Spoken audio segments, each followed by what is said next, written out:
করছে সারা বিশ্বের উপরে, তাদেরকে সেখানকার কর্তৃত্ব দেওয়া হবে। আল্লাহ পাক সুকৌশলে ওদেরকে এখানে টেনে নিয়ে আসবেন। তারপরে এক দফায় ইমামুল মেহদি এবং ঈসা ইবনে মারইয়ামের হাত দিয়ে দেখবেন সমস্ত জালেমকে এখানে কুপকাত করে ফেলা হবে ইনশাআল্লাহ।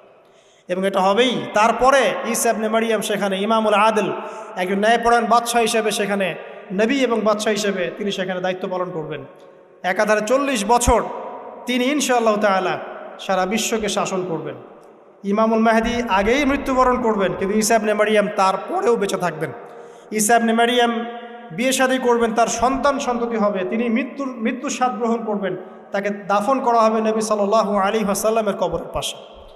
এরপরেও মানুষ আবারও খারাপ হওয়া শুরু করবে, যে রাস্তাঘাটে দাঁড়িয়ে তারা জেনা করবে, এবং ওই সর্বনিকৃষ্ট মানুষদের সামনে আল্লাহ পাক মহাপ্রলয় বা কিয়ামতটা ঘটাবেন। হিস্ট্রি এভাবে শেষ হবে। তার মানে আমরা বুঝতে পারছি যে আশুরা এবং মুহররম